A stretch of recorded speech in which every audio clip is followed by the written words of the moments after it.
Hey, Thierry from Sport, welcome to the channel. So in today's video, we're going to take a look at the kettlebell snatch. I'm going to rely on my experience as instructor and competitor in Kettlebell Sport to give you my best tips.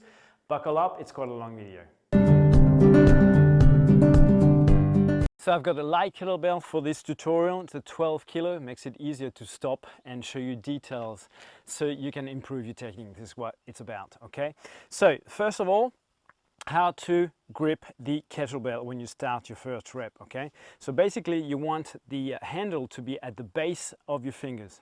If you grab the bell too high up in your palm, well, with the traction and the forces you create through the swing is only going to end up at the base of your fingers anyway, but you're also going to start creating pushing the skin and pulling, and you're gonna have blisters, rib blisters and stuff, so you don't want to do that, okay? So nice and loose, think of a monkey hanging off a branch in a tree, right? Now from there you want a relaxed and firm but relaxed grip. You don't want to crush the handle even though you're holding at the base of your fingers, okay? Now the orientation of the bell, it's personal preference, okay? Depending on how wide you stand, how narrow.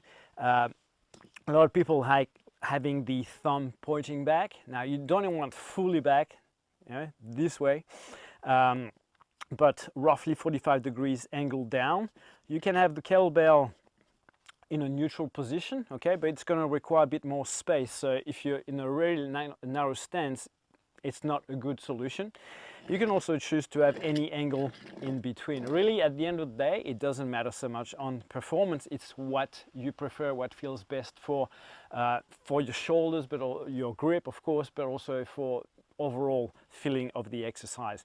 And with that said, if you're doing competition sets where you can't put the bell down or you're only allowed one switch of the hands, then you might find that turning your grip throughout the set will extend the set, so you'll get less localized fatigue in one area. So it's a good idea to be able to sort of like switch around, okay? So play with that, and you'll find what works best for you. Now with that said, you sort of want to grab the bell in the center, so you're not up into either of the corners, okay? It might fall throughout, but in general rule you want to sort of like be centered, and this is the way you're going to get the best swing and of course the best snatch.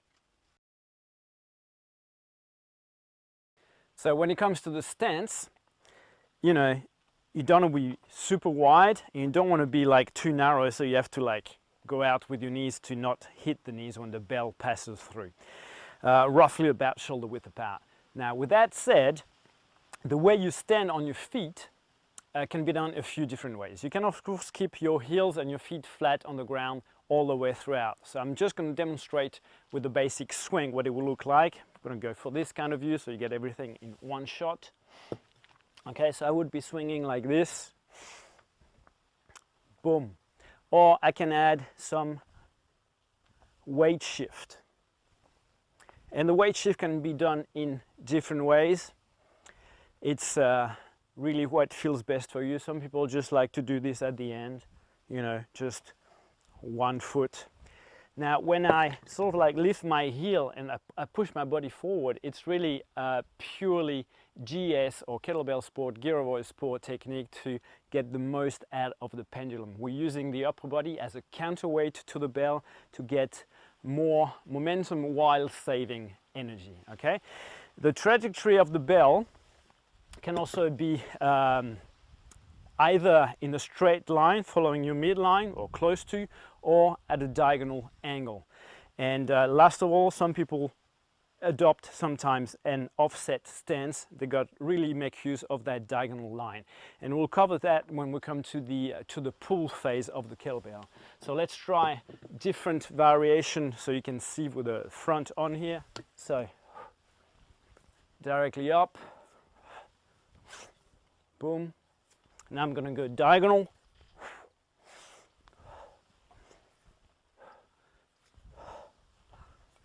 Yeah, back to straight up. So there's more weight well, my weight is distributed equally on both feet, I should say, when I'm staying centered, okay? Again, you're gonna feel that in different part of your bodies when you do the snatch. So you can choose to vary, or you can choose to, okay, what feels best for me. I like to be versatile and be able to do all the techniques, because back in the days where I practiced kettlebell sport, you know, the goal was to last the 10 minutes without putting the bell down. What you don't want to do is rocking like this, okay? It's not a very stable position, so make sure that you find something that where you can be stable, you know, nice, 12 kilo, no problem. When you go to 32 kilos, 36, 40, then you're going to feel the need to be stable on your feet and have full control of your body weight placement to get the most out of the swings. We can split the kettlebell snatch into 5 phases. We've got the swing portion, then comes the body pull, then comes the catch phase, and then the lockout, and then we've got the drop. Okay, so those 5 things we're going to cover. With the swing, now the idea is we're going to translate an horizontal force into a vertical force. Okay, so I'll swing here, boom. And towards the end of my swing, if I do it from the side, you should be able to see this. I start leaning back, so I'm not being pulled forward by the kettlebell and putting a lot of stress on my lower back, but in relation to my base of support, my center of gravity, I'm starting to shorten that distance between the center of mass of the kettlebell and my own. Okay, but I don't do it with the arm. I'm stronger overall by using all the muscles in my body than just relying on my biceps and shoulders. Okay, so this is what you have to take into account when you do your swing. The pull, as you see, is going to come from this leaning back, and the diagonal method of the trajectory is, in my opinion, the most efficient, as you will be leaning and shifting your body on that inner foot. Hence why a lot of people lift the heel, is to assist that leaning back and rotation starting here. Okay, so and you notice that as I do my swing, I'm looking to the other side, so I'm really coiling and uncoiling my body to get the most out of the rotation forces of this exercise. Again, it doesn't have to be done, it can be done fully like this, okay, with a very centered, boom, both feet into the ground, but we still have that body shift, leaning back and then correcting to come to the catch phase. Okay, so the pull, what you don't want to do is pulling with your arm only. Okay, if you observe the ultra best people in kettlebell sport, they actually do the snatch with a straight arm all the way to the lockout. Okay, the problem comes for new beginners trying to do this technique. They'll get a lot of bruises because the bell is going to hit their forearms. They don't understand when they have to relax, create tension, and how to use that body pull. So I know a lot of people emphasize the high pull as an intermediate or transition phase into the kettlebell snatch. I don't think it makes that much sense. You should treat it as an exercise per se on itself. You know, great exercise by itself, but don't sort of like try to think that it's really going to help you kettlebell snatch. You're just going to pick up bad habits. So the pull phase, my arm is still straight, the bell is flying up. Okay, so we've gone from this horizontal movement to a movement where the kettlebell starts to lift up. So if you imagine you're inside of a chimney, the kettlebell is going to lift up like this. Now, that's also a telltale that you're doing it right. The corner of your handle should be going up, okay? If it starts flipping you're in trouble. So think of that kettlebell going up. The bottom of the bell is pointing about 4 or 5 meters in front of you, pointing down to the ground, okay? So everything is nice and smooth here. That's my body pull, not using the arm. You'll be able to snatch heavier kettlebells with less trouble if you do it like that. So we're coming to the catch phase, where you receive the kettlebell on your forearm, the one that gives people a lot of trouble, and also one of the phases where you see a lot of variation. Actually, in competition, the kettlebell snatch has the most variation according to body types and the athlete's preference or strength or mobility and so on, compared to the other lifts like the jerk and the long cycle. The catch can be done in 2 ways, either with having the bell flip over the arm, yeah, so boom, like this. Yeah, do it again, nice and slow. So here this time, if I do it right, my timing is right, I can ungo that rule that I said the kettlebell should be pointing, or the handle should be go straight up. Yeah, I'm gonna let the bell flip, okay? Boom. But if the timing is right, it's a very smooth.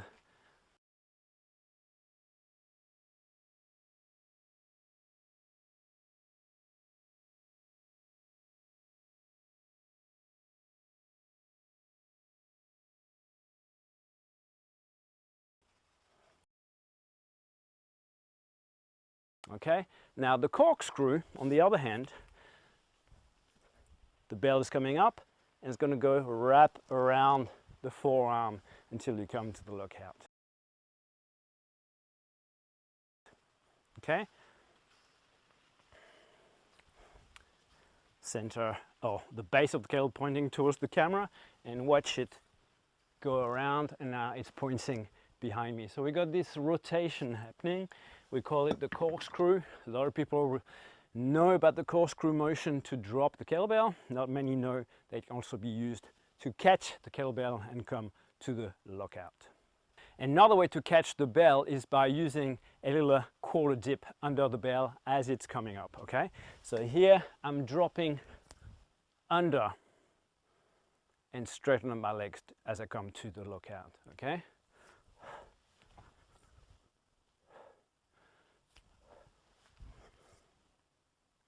There's something about it that I like. It gives me a smooth catch and some kind of rhythm that can follow when doing the kettlebell snatch. Mostly, this is a technique used when you come to the heavier bells, as you'll be dropping under the kettlebell.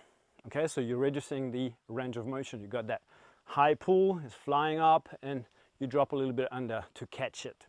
So it's also a very good technique to be able to do. The more techniques you can put together, the more options and variations you have, the better you're going to be overall with your performance for the kettlebell snatch. Another aspect of the catch is the hand insertion. Remember, as I said, when you grip the kettlebell, you should have the monkey grip, so the hand is, or the handle is down here at the base of your fingers. When we receive the kettlebell on the forearms, we are in this position here, okay? So my forearm's going to be vertical, and you can see there's a connection in that top corner of the handle where my thumb and index, the webbing here is making contact, and the other corner is near my forearm. If I'm like this, my lockout risks to be a bit wobbly, okay? So the more contact there is between my forearm and the kettlebell, the handle and the body here, the more stable I am. So as you can see, there needs to be a jump from this position to the insertion of the hand. So we don't let the hand in contact with the handle, because that would create a lot of friction, and probably blisters come from that friction. So what happens is actually some kind of a small jump from here to there. So I'm going to do it with the 12 kilo here. I'm going to actually switch hands midway, so you can see how this jump is possible, okay? And this is basically the technique you're going to use on the drop as well. We're going to go from this grip into the reverse here, okay? So I'm going to initiate the swing and the pull with my right hand, and I'm going to catch and lock out with my left arm. So you can see this tiny jump that I'm talking about. And here you're going to see how important that there is a minimum amount of motion in the kettlebells. No extra movement, so it's spinning around or flipping up and all this, okay?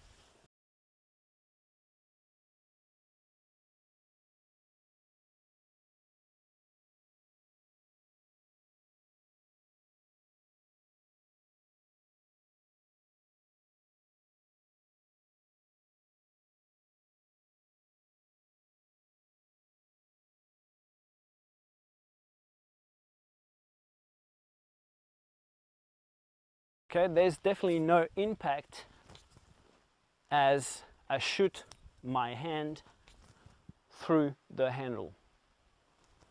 Yeah, so here I've got my monkey grip. Boom, here I've got the perfect insertion. Everything is lined up. My wrist is not bent backwards. There is good contact or maximal contact between the handle and my forearm. Okay, so that's the insertion part of the catch. We now come to the lockout phase. So the lockout, boom, correct lockout.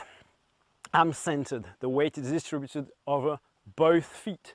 The kettlebell, you should be able to see roughly in half of the kettlebell on either side of my forearm. The grip is nice and relaxed.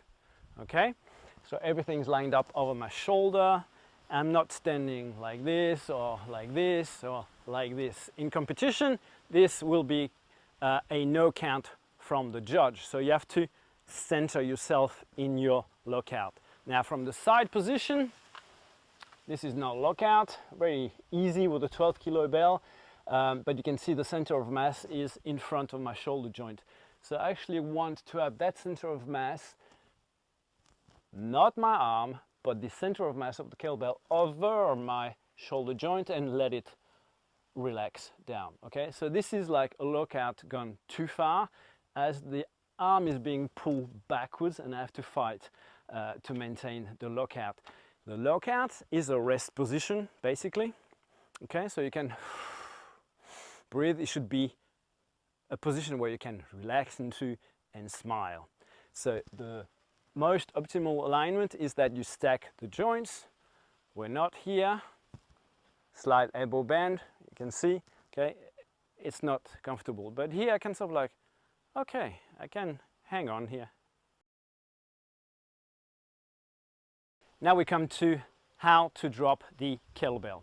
Now for the half snatch, this is a technique where you simply bring the elbow into the rack position and you got a lower drop, lower chance of injuring yourself if you're not, you know, aware of your body mechanics and so on, less chances of ripping your palm and so on. But for the kettlebell snatch, the drop is basically the reverse of the catch phase, okay? So on the catch and the insertion, we had people that mostly get bruises on the top of their forearms. On the drop, this is where people rip their hands and blisters and so on. And basically, you know, you're out of action for quite a few days before you can snatch again. And we know that practice is best done by small increments on a daily basis. So master the drop and you'll be able to snatch more. The more you snatch, the better you get. Simple. So let's look at the drop. Okay, so as mentioned, the first option that you should learn is the half snatch, where you come into the rack position and then go back into your swing and so on. Boom, very valuable exercise. Also from the point of view that you have to generate more power on the way up through your lower body because you've got less energy on the way down. It's a shorter drop compared to the swing, okay? Shorter swing, but you still have to snatch it up. Okay, so the first drop is the corkscrew. So I start by sort of like leaning bit away and back from the bell.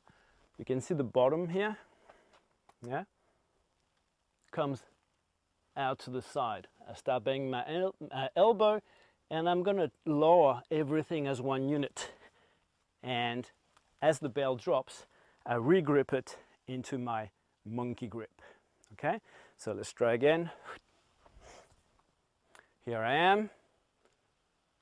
I've got this rotation starting, the corkscrew happening. Now I'm going to support it here. My palm is still facing up, you see, facing up. Leaning back lets me shorten the distance between the kettlebell and my own body. And here the arm is fully straight again, nearly.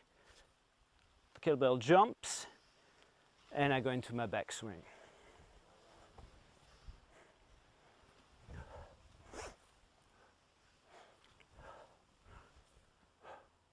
So, leaning, getting out of the axis and so on, of course. In the lockout, remember, you must come to that perfect position where you're not leaning or bending or twisting or anything like that. Okay, so we've got our corkscrew.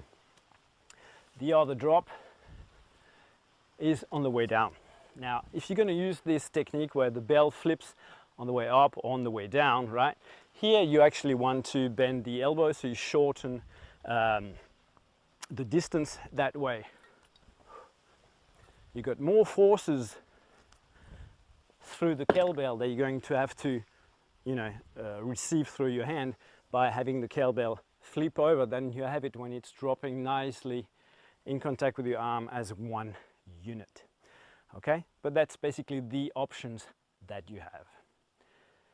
Now we've talked about the technique for fitness or competition, be it a kettlebell sport or the traditional 10-minute event or a half marathon, full marathon, super marathon, whatever you want to do with it. Okay.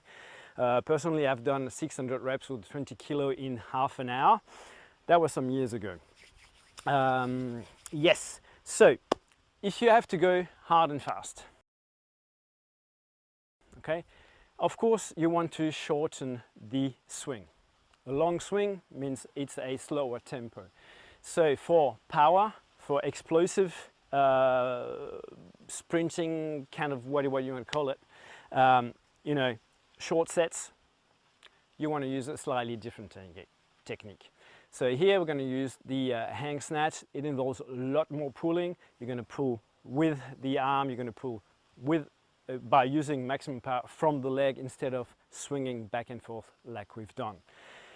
So a traditional hang snatch would be like here, boom, and straight up. Okay, it's the shortest trajectory that you have, and you would use that technique that I've shown you for the drop, where the bell just simply go up over the wrist and so on. Okay, so this is the technique if you want to go hard and fast, if you're training for power. So if you've got no aspirations to go into kettlebell sport, you can do that. Be aware that you'll probably rip a few blisters along the way as you're building your conditioning, and you also get bruises on your forearm. So one of the things that you can do is wear some sweatbands or bite it. I mean, a lot of people get stress fractures. Again, it's really nasty. It's more than a bruise. It puts you out of action for a while. So really be sensible with your training, okay? But let's look again at the technique that I would use to, for example, say a sprint set of 3 minutes. And by the way, back in 2011, I think, in 3 minutes in competition in Italy at the World Championships, I did 90 reps with 24 kilos at under 70 kilos of body weight. So it's about 30 reps per minute with a lockout. Okay, so it's possible to go fast. Never have been trained for it, only trained for the traditional 10-minute competition. So this is what it looks like. You would have your first rep with the kettlebell slightly in front of you, so you got something to pull back. Okay, I like to put the kettlebell already in the prolongation of my arm so I can swing smoothly, so there's no none of that butt flip or butt kick that you get when the kettlebell is just wobbling around. Remember that on your backswing, everything is lined up. So we avoid this kind of stuff. Don't know if you can see well, but this kind of stuff puts extra waves of inefficiency right through the movement. So as you pull, the kettlebell is always lined up with the arm. Yeah, but in the context of our kettlebell hang snatch, it's not straight up and down. There's still a bit, because of the mechanics of the lift, you know, it's close to the body, of course, so you're gonna have a very short backswing. This pulling up and down works best with the dumbbell, in my opinion. Okay, so here, boom, and my quads are working a lot more this way. I sit back and go straight up.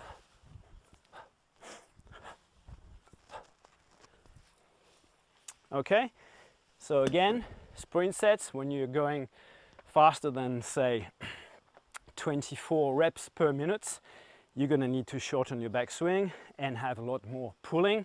The downside is that you can't last as long. So it's really for finishing a traditional 10-minute set, finishing the last minute as fast as you can. You know, you still got a lot of energy and your grip can hold to it. And this is where you use this technique. If you like the hang snatch and like to train for explosivity, then you might consider the split hang snatch. Okay, and you can do this safely with 2 kettlebells. When using 2 kettlebells, I recommend that after you straighten up, you drop into the half snatch. Got less chances of bashing your fingers together and controlling the descent. Okay, so for extra weight, make sure that use the half snatch technique. If you got light bells and want to make the snatch a little bit harder, apart from going fast, you could actually try for the upside down or bottom up snatch. It's also a great exercise for beginners that, you know, if you're running classes and you don't want them to bash themselves, rip their hands and so on, and you only got lighter kettlebells, then you just simply get them to boom, lockout in the bottom up position. Okay, it's still a snatch and it becomes nicely challenging, that extra control, you know, squeezing and relaxing the hand. So it's also a valuable exercise to do and a fun one. When it comes to assistance exercise for snatch, the issue typically is the grip endurance. Okay, so in the sport of Kettlebell Sport, Girdle Sport, we have an exercise that's called black snatch, and it simply involves doing extra swings, can be from 1 to 3, and then you do your snatch. Okay, so low swing, you could have a higher swing, and then boom, but it can simply be one swing, one snatch. Okay, and this is typically done after your work sets as assistance exercise. The other assistance exercise that works great is actually using a cotton glove, a silk glove, something really nice and smooth that provides, you know, decreased grip, and you grab a lighter bell and you swing or snatch with it. And then lastly, using a kettlebell that's maybe 8 kilos heavier than what you snatch with, and just go for something like from 30 to 60 heavy swings per side. Programming ideas. So if you're interested in snatching heavier and heavier kettlebells, you basically become comfortable doing 20 reps with either arm with a certain weight, and then you increase. Now you're going to do low reps but multiple sets, so you do at least the double of the amount of reps. So shoot for 40, maybe 50 reps in total, spread over sets with good rest in between. If you're interested in kettlebell marathons, we've got an ebook at heroicsport.com, also covers the GS manual that I wrote back in 2010. It's got lots of great tips about the biomechanics and some programming ideas as well. If you want to get into traditional kettlebell sport, the 10-minute event with the one hand switch, there's a basic formula that you can start applying today already. So you need to do a warm-up set, about 25% of your max repetition. Then you shoot for a max set from about 90% to 100%, okay, after 3 to 5 minutes rest. And then you take another 2 to 3 minutes rest and you do a backup set, which can be anywhere from 50 to 60%. Okay, there's no need to snatch a lot heavier than what you have to do in competition because the weight is very specific. If you get one of our ebooks on kettlebell programs, there is the manual for the Kettlebell Sport. Okay, and lastly, if you swing kettlebells, you should also swing Indian clubs. Get a set of Pahlavandles, your shoulders will be happy, and thank you. It'll promote the flexibility that you need to achieve great lockouts, be able to relax and breathe. While on the subject of breathing, so traditional fitness folk that swing kettlebells got a tendency to breathe in on the way down and breathe out on the way up. In kettlebell sport, wherever you need to pace yourself and need to stabilize your heart rate, you need to breathe out on the way down and breathe in on the way up, using the natural elasticity of your rib cage that expands and gets compressed. So this is the way you can relieve some of the stress on your heart and just keep going. Of course, it requires a steadier tempo, slower tempo, but if that's your thing, you need to do the proper breathing. Now, there is more advanced version of the breathing. Maybe I'll cover it into a next video. For now, thanks for watching and catch you later.